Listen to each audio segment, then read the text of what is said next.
everyone. My name is Renee Richard. I am the founder and executive director of Cinnamongirl Incorporated. Cinnamongirl is a leadership development organization providing access, experiences, and a network of professionals who work directly with our girls, inspiring them to be the visionaries our world needs. Our organization serves over 100 girls every single year. And of those that we serve, many of them will be in the Bay Area's book talks. We have an amazing talk cultivated and curated from our girls and the questions they have for these authors. I know this will be a conversation that you'll enjoy. If you'd like to learn a little bit more about Cinnamongirl, please visit us on the web at cinnamongirl.org. And with that, I am delighted to bring you just a few of my beautiful girls. Welcome to the Bay Area Virtual Book Festival. I'm Mariah McCoy, and I'll be joined today by my co-host and fellow Cinnamongirl, Giselle Caban. We're so excited to be talking to Miss Meg Medina and Miss Olugbemisola Rhuday-Perkovich. Miss Meg Medina is the 2019 Newbery Medalist for Merci Suárez Changes Gears, and the recipient of the Pura Belpré Author Award for her young adult novel, Yaki Delgado Wants to Kick Your Ass. She is also the author of Burn Baby Burn and The Girl Who Could Silence the Wind, along with the picture books Mango, Abuela, and Me, and Tia Isa Wants a Car, for which she received an Ezra Jack Keats New Writer Award. Miss Meg lives in Richmond, Virginia with her family. Miss Olugbemisola Rhuday-Perkovich is the author of 8th Grade Superzero, a notable book for a global society, Alice's Adventures in Wonderland, a notable book, an adaptation for Sesame Workshop's Ghostwriter, along with the forthcoming novels Operation Sisterhood and It Doesn't Take a Genius. She is the co-author of the NAACP Image Award nominee Two Naomis and its sequel, Naomi's 2. She also writes nonfiction, including Above and Beyond, NASA's Journey to Tomorrow, Someday Is Now, Clara Looper and the Oklahoma City Sit-ins, and Saving Earth, Climate Change and the Fight for Our Future. Miss Olugbemisola is a member of the Brown Bookshelf and editor of the WNDB anthology, The Hero Next Door. Thank you to Miss Meg and to Miss Olugbemisola for joining us in this space as we celebrate your novels, Merci Suárez Can't Dance and It Doesn't Take a Genius. To our audience, thank you too for joining us virtually. I'll now pass the mic to Giselle for our first question. Thank you so much for that wonderful introduction, Mariah. So the first question I want to ask you too is about your reasoning for becoming a children's author. Is this something you guys always wanted to do? Let's start with Ms. Meg. I think I was always good at story, but it took me a long time to have the courage to become a writer. It felt like a pretend sort of career. I didn't know anybody who was a writer. There were just no examples of that around me. And so I waited a long time before I took the risk. I was 40 years old before I started writing for kids. But in my life, I think all the jobs that I had been a teacher, I'd been a journalist, I'd always been interested in things that had to do with the arts and kids and writing. And so all those jobs that I thought were, me wasting my time and my life ended up pointing me in the right direction, which was, writing for kids. How about you, Bemi? Well, Mariah, thank you so much first for that wonderful introduction. That was just so much fun to listen to. And thank you also, Giselle. For me, I think I always thought that I wanted to be a writer, partly because when I was very young, my sister and I were not allowed to watch very much television. And so I would go to school and hear my friends talk about the shows that they watched. And I would go home and write little books for my sister and write and illustrate little stories and kind of make up what I heard them say and sort of pretend that I knew about the shows that I really didn't know anything about. And then I always wrote a lot to sort of, I would sort of make up my own assignments at school. So if we got an assignment that I thought wasn't interesting enough for me, I would try to make a deal with my teacher to say like, okay, well, what if I like write a play about this? And I would just sort of make deals to be able to write. And then like Meg, I did a lot of, I wrote art. I did a lot of journalism, like for teen fanzines, like hip hop magazines when I was in college and a little bit after. I did a lot of freelance writing. I wrote grants. I wrote ads. I wrote whatever I could write. But then I really did get to a point where I had been saying for a long time that I wanted to write children's books. And I would see people who had known me when I was young or just other people, and they would be like, oh, how's your little writing going? Or how's your little book career going? That really condescending way. Yeah. And I started feeling like I don't want to be one of those people who says they're always going to do something and never actually does it. And then that was when I really started working on my first book. Oh, I'm picturing her. I have to interrupt because I'm picturing you making negotiated deals with your teacher. And also like resisting the temptation to strangle the people who come at writers. And these young women who are young writers are probably going to find that soon enough. Like people will ask you all sorts of odd things like, how's that book coming? Or, oh, that's so sweet that you write. Like it's this weird sort of trivializing. Yeah, or I wish I had time to write. Right. Yeah.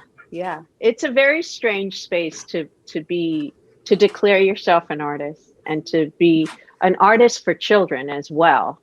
That's like another way that we're squeezed down. But I'm sorry, we're getting off the rails, but this is always the problem when Meg and Bemi are talking, we start going everywhere. So, all right, the reins back to you. Go.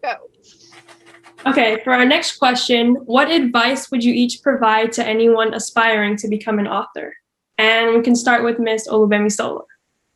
Ooh, I think I used to say read a lot, and I still do think it's a wonderful thing to read a lot, but I think that there are many different ways that you can read. So I say start with whatever you enjoy and love. So for some people, story really comes from film or from comics or graphic novels or from verse and poetry or television. So wherever you really find your joy in story, I would say start from there and analyze it.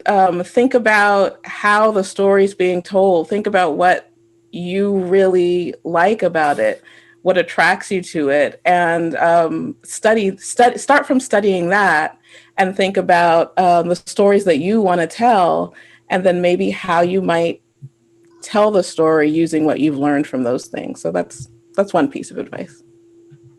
I'm going to upvote that. I think the reading definitely, but I think the reading mostly because it's like expands your palette, right? It gives you so many examples of different styles, of different ways of telling a story about, let's say, death or about growing up or about, friendship or whatever. The more you read, the more examples you have, the more tools you're giving yourself when you approach your own work. But I think like the advice that has served me the most was to take my passion seriously and to persevere. There's a lot, it's very easy to feel intimidated about saying that you're a writer. The same thing if you're going to say I'm a dancer, I'm an actor, it's in that group of careers that are really challenging and to break in and to get some success and traction and so on. And so it's easy to doubt yourself. So you have to believe that it's in you and that you can try to do this. And then you have to stay with it, through the time that people say no to you, through the failed manuscript, through the rejected manuscript, through the lousy review or people ignoring the work or whatever. You have to be willing to stick with it for what it does for you inside of yourself. I would also add to that to sort of figure out what it is for you that sticking with it means. I know that sometimes I would hear professional writers talk about maybe how they wrote for a certain amount of hours every day, or they had to do a certain amount of pages every day, or whatever their routine was. And I would feel inadequate or like an imposter because I didn't do it that way. And I think it's so important to understand that there's no one way to do it. And there's a way to persevere and to have discipline that works for you, and that you can be generous with yourself about it and figuring it out and knowing that it doesn't have to be the exact way someone else says it has to be. What is your way? Now that you say that, what do you come to the page every day, every week at one? I don't know. I'm asking. I don't know if I have a way. I think I do, but one thing that I have learned is that because I do a lot of writing in my head, I guess, especially when I'm walking and when I go outside and when I'm moving, that I've learned to make that count. And I know that counts and that's part of my process and part of my work. So definitely that. What is also my way? I have a lot of little notebooks that I always just have everywhere in my purse, just everywhere, so that I just make little notes. Especially not so much this past year because of the pandemic, but I used to write a lot on the subway and just like take note of the conversations and the things that were happening around me on the train or in the park. I love to go to the park. I love to write in the public libraries. That's another thing I haven't been able to do in the last year. Like I love going around to the different branch libraries in the different neighborhoods in New York and writing. So that was a big part of my process. So it's been an adjustment this year. We should do it. We should do some sort of library thing because I write in libraries too. Yeah. Like we should do some sort of social media thing where we're spotting ourselves in libraries. Yeah, I write in libraries all the time.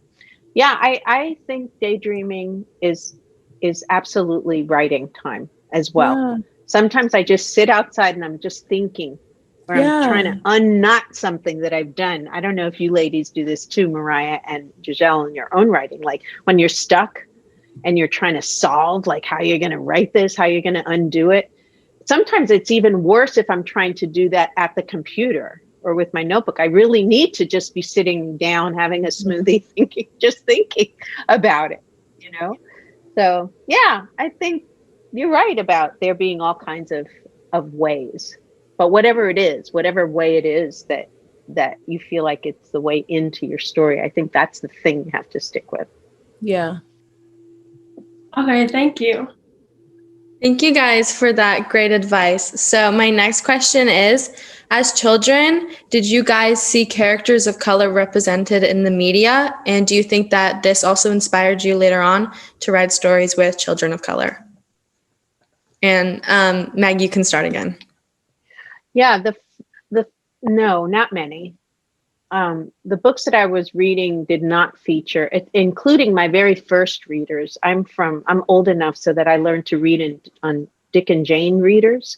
And that was definitely not a diverse world. It was all like, I don't even know. It was from some other world, very far away from the way that I was growing up in Queens and my own life. The first person, there were a couple of things that started to happen in the 70s when I was a kid. The first is Sesame Street brought on Maria, Sonia Manzano's character. And that was just a revelation to see a neighborhood that looks sort of like mine with all kinds of people similar to my neighborhood. That felt like a comfort and like a respect. And she wasn't a stereotype. She was just a person. She was just Maria living on Sesame Street, you know, arguing with Oscar about letters and other things like that. And then television actually started to have more characters, certainly, than my books did. I remember having a lunchbox with Julia. It was a show, and I think she was the first African-American woman playing a nurse on TV or whatever. And I remember that lunchbox, especially because I broke the thermos so quickly into owning that lunchbox set. But The truth was that was a big space until I got to college. And then I was introduced to world literature. But, it's sort of inexcusable because there were authors working. Nicolas Amour, for example, I just read in the last 5 years her book, El Bronx Remembered. And it's a memoir of the late 50s and early 60s in the Bronx, Puerto Rican family. That would have been an important book for me, but nobody in my sphere brought it to me. Nobody brought it into my school library or put it in my hands or anything like that. So I feel like that was a loss. So I had to wait a long time. How about you, Bimmy? Yeah, for me, in some ways I felt like I did because my mom was from Jamaica and my dad is from Nigeria. And both sides of my family, I was particularly with my mom's side of the family, we're just big readers. And my grandparents did not go very far in traditional school for a long time. My grandmother much later on went back to school, but they were big readers. And so I was around a lot of books, and I was around a lot of, there was like a set of books, the African Writers series, and I was around a lot of Caribbean literature, and then like books by Eloise Greenfield, Walter Dean Myers. And then I was allowed to just read whatever was on the shelf. So I read a lot of books that featured a lot of Black characters before I was really old enough to understand everything I was reading, but I was just allowed to just read them. And so I felt like in terms of literature, I did in a sense, but then I read a lot of British literature, and there would definitely be times when I would just be in the middle of the book and be like, whoa, this is racist.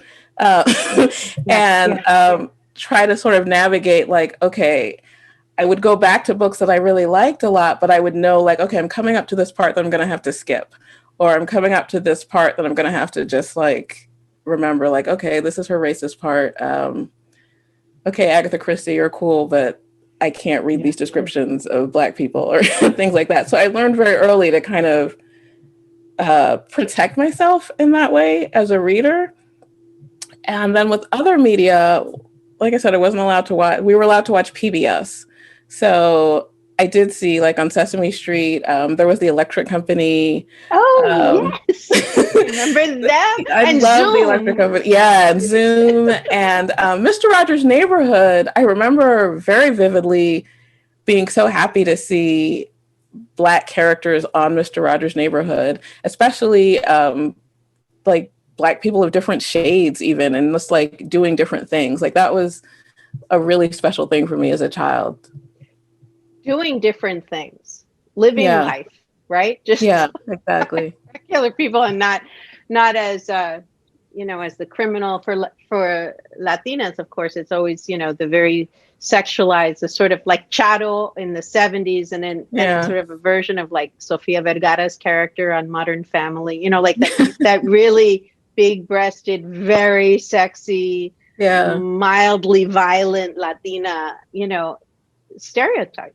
Yeah, the angry Black mom character was always, You know what else I had to protect myself from, interestingly, as I started to read more Latino fiction, is that a lot of the first books that I was reading were books by men. And in those narratives, it was very much the very dominant man, the woman as prostitute. There were these, he's philandering and she's dutifully in love with him. These kinds of narratives. I'm just not here for it. I just, I love, there's so much good literature being written by Latinas now. And I just have no patience anymore for that narrative of the philandering guy that women just can't resist because he's so handsome. And por favor. No more.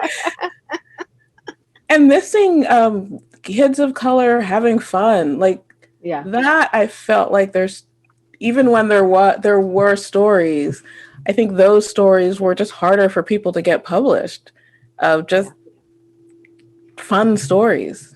Like they, I think trauma was fetishized in a lot of ways. Yeah, which feels refreshing now. I see so many. I think, especially you and I run in a lot of the same circles, and there's just so much really terrific stuff coming out that is about kids having joy and being full people, and being aware of the situations that they're in, and figuring out how to navigate. But I think that's, I'm often asked, and I always say, I think we're in a sort of golden age of children's books. In this, we're still too small in number in terms of how many books are published, but just the quality and the narratives are impressive to me. Yeah, absolutely. Thank you so much for those answers. They were great. And for our next question, what are the most impactful words or feedback that one of your readers has shared with you concerning one of your previous works? Let's start with Miss Olugbemisola again. I was just going to say, Meg, why don't you take that? I was doing the same thing. I was saying, please don't pick me, Mariah. So I'm sorry. Sorry, Debbie. You drew the short straw this time. I let you go. I think I can think of two short ones. One is for my first book, 8th Grade Super Zero.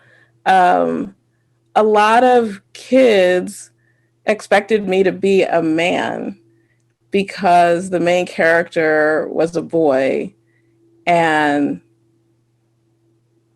they were like, oh, you actually did a good job writing this character. So that, and a lot of kids, like different kinds of kids, that was really nice. It didn't surprise me. It did surprise some people in publishing that a lot of different kinds of kids identified with the characters in that story and could find themselves and see themselves in that story at the same time that the kids who I was really writing about, which were kids that I knew, kids of color who had said to me, I was like a youth group leader at the time, and they were like, we never get to see like nerdy kids like us in books, and we want to see kids like us in books. And so I was really writing for them and about them. And so that was nice. And I do like to write I tend to write a lot of characters in my story. I love writing characters, and I tend to include kind of too many characters most of the time. And in my first book, I was doing a school visit, and a girl was asking me about a character, and I could not remember who she was talking about. So she was asking me like, oh, how did you come up with Wanda? And like, she really connected with this character. I could not remember who she was talking about. And so I was sort of saying like, well, what do you think I was, was doing? Or what made you connect with it? And I was just kind of asking her. And it wasn't until I got home that I went back and looked through the book, and I was like, oh, this is who that was. But it made me feel good that this character that I thought was very much a minor character was vivid enough that that reader remembered her and connected with her. Yeah, I write a big cast too. It's a job.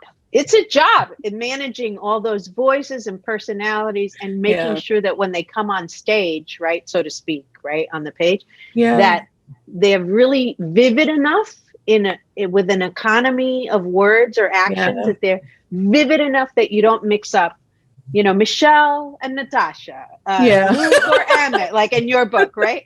But I think you manage it, Derek, like Bemi, in my real life, I forget people's names. I mean, in my own neighbors, I'm like, that guy who lives across the street. I can't think of who they are, but I know Derek in your novel, and so you're doing it. You're doing it is what I'm saying. So for me, I think that same question is, because I write typically about hard experiences, right? That, like, hard internal experiences that the kid's going through. For Yaki Delgado Wants to Kick Your Ass, for example, and even in the Merci series, and Changes Gears and Now and Can't Dance, the character's really dealing with pain, right? Growing up and something that's really painful. And I think just sort of generally what I find humbling and in a way sort of energizing to bring me back to the next project is that readers allow you into their personal lives so deeply. They'll come to a reading or they'll write you a note and they'll tell you, about their grandfather who died, or, the time they were bullied. And, when Yaki Delgado came out, I used to always have young people really asking me, I don't know what to do. What do you think I should do? And of course, the hard part is that I don't have the answers. I'm drawing the problem, right? I'm painting it for them. I'm representing it. I'm offering up all the nooks and crannies of it, that the way I see it. But I don't have a crystal ball. I don't have the answer any more than anybody else does. But it's a relationship. I'm sorry, say that again. Yeah, I'm sorry. No, I was saying you honor the pain in people's lives and readers' lives. And I think that they recognize that you honor and respect that it's important to recognize, and that you're not sort of sweeping it under the rug. I think about in talking about process, like one of the things I do is ask myself questions when I'm writing a story. One of the questions I like to ask is, where's the heartbreak in this story?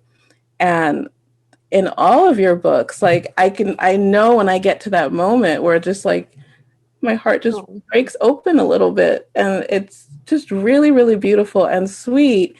And it's that understanding that you have, that we all from the youngest age experience many different kinds of small heartbreaks and also small joys, and just honoring each of those experiences and all of that emotion is what you do so beautifully. Oh, thank you. Well, I would say right back at you. I had the same experience reading It Doesn't Take a Genius and the Two Naomi's, and the balance of that with humor. I don't know if you guys love the humor in it, but there were so many moments. Like, if you're going to be really sad, you also really have to laugh hard enough to have milk shoot out of your nose. You have to have both. And that's really being young, I think, right? Yeah, I exactly. think that's what it is. Like, you wake up, you're having a terrible day, you have a great day, you have a miserable, it's like up and down. And so, I don't know, I think you need both for kids to hang with you. It can't be doom and gloom the whole time, or just silly stuff at the superficial level. It's the sweet and sour. There's something in that alchemy that it's like why you put salt on a piece of fruit sometimes, right? Yeah. I hope somebody out there is saying, yes, I put salt on fruit, but yes. Or chocolate on potato chips. Have you ever had that? That's good. No. But now I'm going to try it. And so just like plain chocolate syrup? Yeah, it's like melted chocolate. I had it. I don't know where my mom got it once when I was little, but it was like melted chocolate on potato chips. And then we started doing it ourselves at home. It was really good. Oh my gosh. Chocolate salt. Or like that Garrett popcorn in Chicago, where they have the mix of the caramel and the cheese. And it sounds like it would be gross, but it's really good. Okay, so that's how you write a book, people. Cheese and caramel. Culinary experts in junk food, and then you will write the novel. My next question is actually about your process and how do you come up with the plot lines for each story? Miss Olugbemisola, you could start this question. Okay. So I definitely start most of the time with character, and thinking about the characters long time and sort of thinking about who they are. Sometimes as I'm just going about my business, I imagine, oh, what would this character do if they were in this situation? Or what would they do if somebody said this? And just sort of random imagining to kind of really bring them to life in my mind. And then I ask questions, sort of what if questions a lot of the time. I'm not really an outliner. I feel like I'm terrible with plot. So I think I go from the questions. One thing I try to do is make a list of just everything that I think I want to have in the story. Sometimes it's in the form of a question. Sometimes it's just like a snippet of dialogue that I either overheard or just has come to me. Sometimes it's something I read in an article or in another book. And I just put all that stuff together into like a really long document. And then as I'm struggling through the first draft, because I really struggle with first drafts, when I feel like I'm stuck or I feel like I'm just like, I don't know what's going on here, I might go back to look at that document and just say like, oh, okay, this is what I thought I was doing or where I thought I wanted to go. And that kind of helps me stay on track. But yeah, I am terrible with plot. Only once. I'm working on a YA book now where I feel like, because the question, I was so like, well, what if I had a question in my head, what if you said to someone, I wish you were dead in an argument, and then they died? And then that sort of really gave me sort of a good framework to think about plot. But for the most part, I'm just sort of like, I don't know. Yeah, plot's tough. I feel the same way, and I feel so gratified to hear that you do not outline very much, because I have many wonderful friends that you do too who are great outliners and plotters, and they can do this, and they look at me like Soman Chainani said to me, that's ridiculous, when I was saying to him, really, I feel the character. Just what you're saying. I'm asking questions. I'm following the character around until the character sort of reveals what her real problem is. And he just said, that's ridiculous, Meg. You don't have time for that. So I think that's really funny. So again, we are back to the truth, which is there is no one way, right? There is no one way. So I am not fancy schmancy with plot. I love reading novels where people take big risks with plot and do fantastic things, like they start in the middle and go back in time and all that stuff. I have not managed that. I have not matured to that level. So I really just look at the plain old bell curve, right?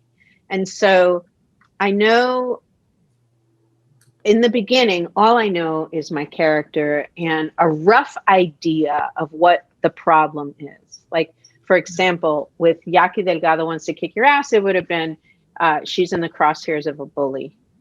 I don't know anything else about her, not her dad or mom, like any of those things that are going to happen. I just know that big problem. With Merci Suárez, Merci Suárez is at this school. She doesn't feel really connected, and her grandfather's sick. Like, I know those two things. And then for each novel, as I write a chapter or two and I get a little further along, I'll put like an X at the top of the bell curve. And that is at about page 150, right? That's the middle of my book. Every bad thing has to start and be happening sort of then, between page 150 and 175. And then I have to figure out how to solve it after there. So that's really the only way I think of structure, so that I can figure out, like, everything's got to build to that little X up there where everything is gone wrong. And that's as close as I can get it. And then it's really just tapping my way through, trying to find all the subplots that start to show up. This must happen to you, Bemi. I could tell because of all those people, right? They all have lives and complications, and they all want screen time. They're all like elbowing each other to get like time on the page. And so you got to figure out subplots. And I think the secret is making sure that the tension is building from subplot to main plot, like as you go, that it's making the reader uneasier and uneasier as you go. I think. I like that. Yeah. Yeah, especially with your books, I got really drawn to the characters, and if something bad happened in the last chapter, I had to keep going. No matter like what kind of night it was, I had to know what happened after that. Mastering the page turn. Yeah. And you know what? And you know when you first learn that? When you're a little kid reading a picture book with your mom or dad or a brother or sister, right? Yeah. Because that's on purpose, you know, as the writer is and the illustrator is designing that book, it's so that the child is so engrossed that they have to turn that page. So it's a version of that, I think. But that sort of cliffhangery without it being cheesy. Like it's a balance. Like it has to have some sense of completion for the chapter emotionally for the character, but it has to have some completion and it has to be a springboard. Yeah. Both things. Okay, our next question is, so what do you think that you want your readers to take out of these books? Like, what are the major lessons that you want them to recognize and learn from? I'll start with Miss Meg this time. Oh, you know, I never think of message. I never think of that because, I don't know. I guess because I don't want to be didactic and because I really trust kids in a deep way. I really trust their instincts and their clarity, sometimes more than I do adults. And so when I'm writing for them, what I want for them is for them to really consider the people that I've drawn for them and the situation that I've put these people in. And what I'm asking them to do is just to consider how this is maybe like their life or different, what they might do in that situation. Like I want them to engage with being empathetic, with being connecting with somebody else's experience. So that's the biggest thing I think that I want my readers to do when they read my books. Yeah, I think for me, I would say I hope a reader finds whatever they need at the time that they're reading the book. And I know for me, we moved around a lot when I was a kid, and books were really a place where I could find home in so many different ways. I read a lot of different kinds of books, and a place where I could kind of work out situations and sort of work out things for myself, and sort of figure out who I was or who I wanted to be or how I wanted to walk in the world. And so I hope that I'm offering something that shows readers that they're respected, that they're loved, and just that I believe that their stories have value and their lives have value. And it is very much, like Meg said, like an offering. And it's sort of out of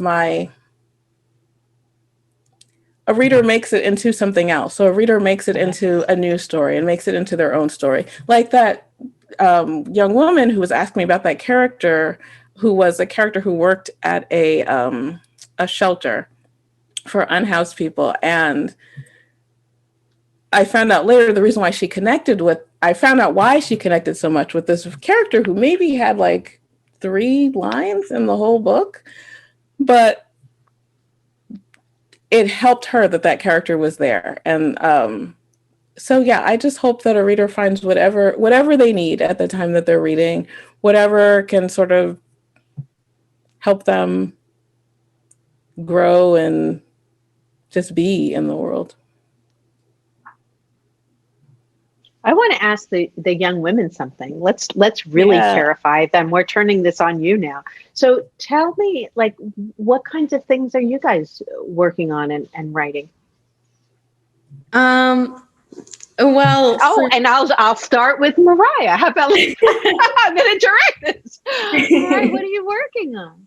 Actually, through Cinnamongirl, Giselle and I are each writing. It's about 4,000 words we're writing, and it's a part of an anthology. And I'm writing historical fiction about a young girl.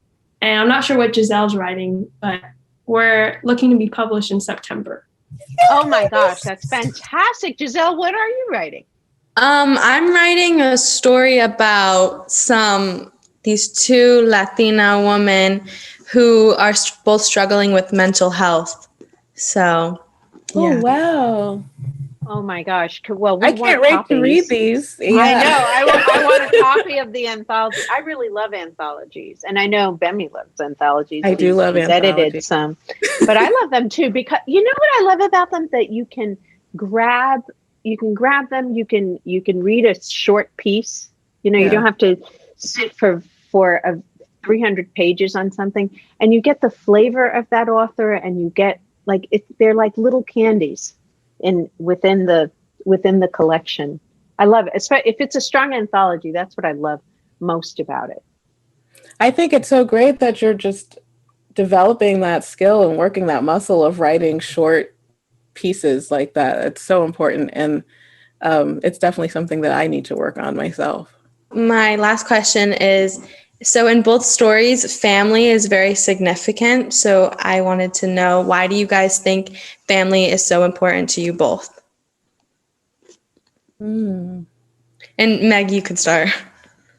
Yeah, well, I'm always intrigued by family, because I think that it's at our essence, right? It's at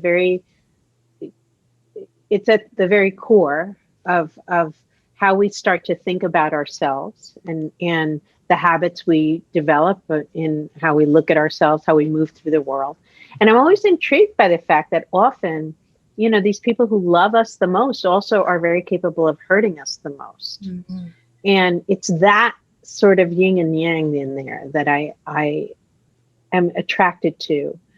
It was true in my own life, and it's true in the fictional lives of my characters. So I just think there's a lot to say about that. And just culturally, in Latino culture, just historically, the family is this really central thing, and not just family, parents and offspring, but the extended family as a sense of identity and support.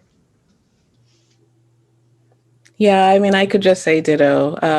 That's definitely, I think for me, in Caribbean and West African culture, the family and extended family is so important and is complicated. And I think also I do like sort of putting the complicated love of Black families on the page and just sort of amplifying those stories and honoring those stories, because I think a lot of times they can be obscured.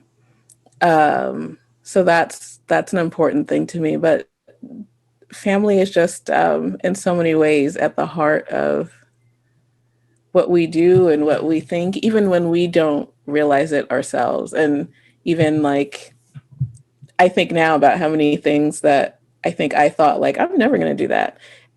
And I'm doing it just like my grandmother or my mother. Right. I know. It's so true. It's so true. But I love that we have 2 books out about, you know, sort of plucky, difficult, misunderstood at times kids. And it's such a pleasure to be able to talk books with these incredible young women and with you, Bemi. And what a lovely night this has been for me. Yeah, really thank you so much. I mean, Mariah and Giselle, those were such thoughtful questions and just really, really beautiful. Thank you. Thank you. Thank you guys so much, Meg and Olugbemisola, for this great conversation today. Mariah and I had so much fun. You've been watching the Bay Area Book Festival. Please go to the schedule of events page to see all of the great conversation we've had in this virtual festival. And if you haven't bought the books already, you can still buy Meg and Olugbemisola books through Green Apple Books. Thank you, Green Apple. Thank you, Cinnamongirl. And thank you, Bay Area Book Festival, for making this conversation great. Have a great day, everyone.